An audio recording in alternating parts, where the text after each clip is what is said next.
Hi, my name is Crona Aragon. I'm a registered social worker here at Thames View Family Health Team, and I'm going to talk a little bit about power struggles.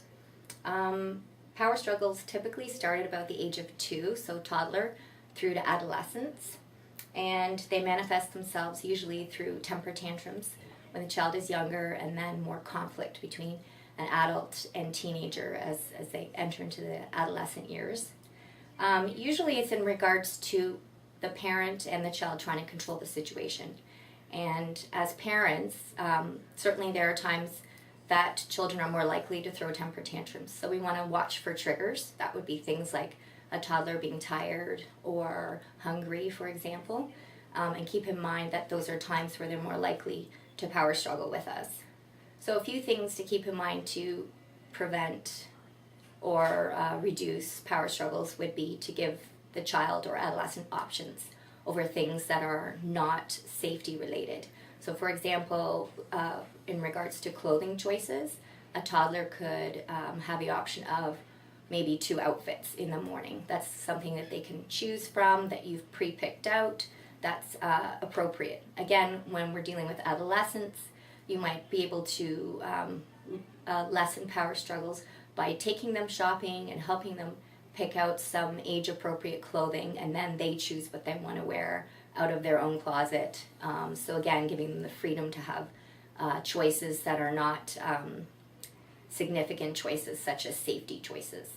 As parents, of course, it is important that there are some rules and choices that they should not have, and those would be in regards to safety and also maybe family values, for example.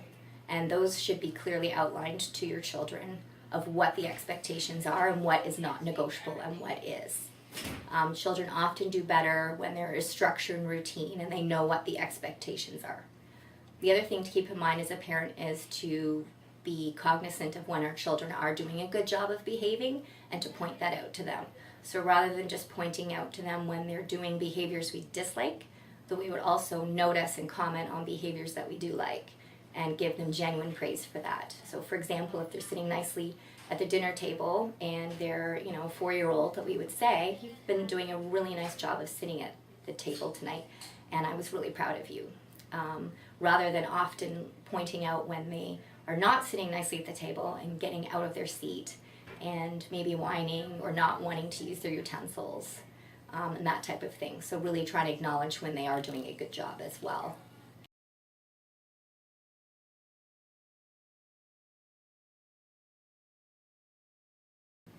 So a couple of other things to keep in mind as a parent is how you're going to handle the situation.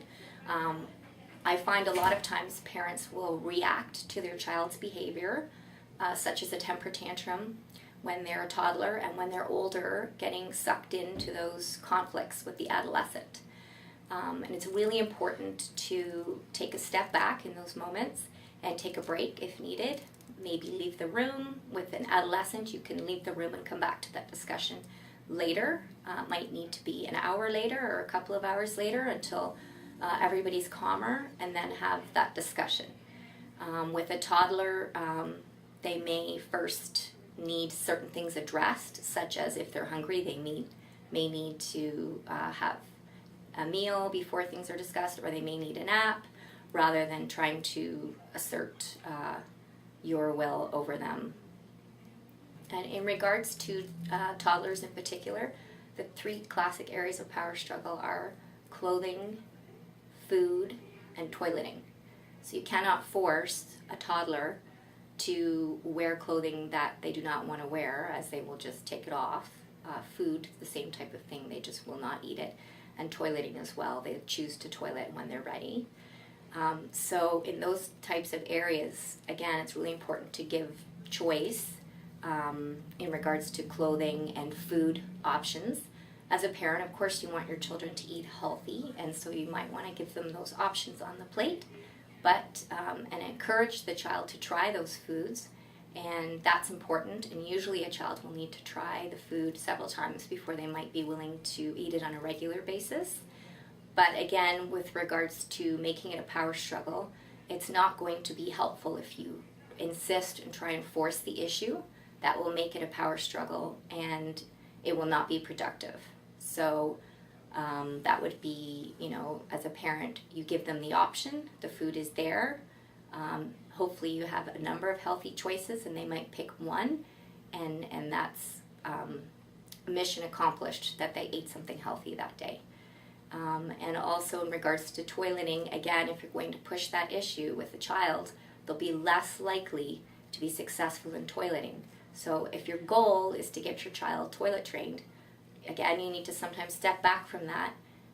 Make sure they're also developmentally ready to be toilet trained, and not force the issue, because when you force the issue, you will not proceed in the toileting. It will actually backfire on you and be less productive. So really keep that in mind as a parent. If you really want to be successful in that, the child needs to be ready for that as well.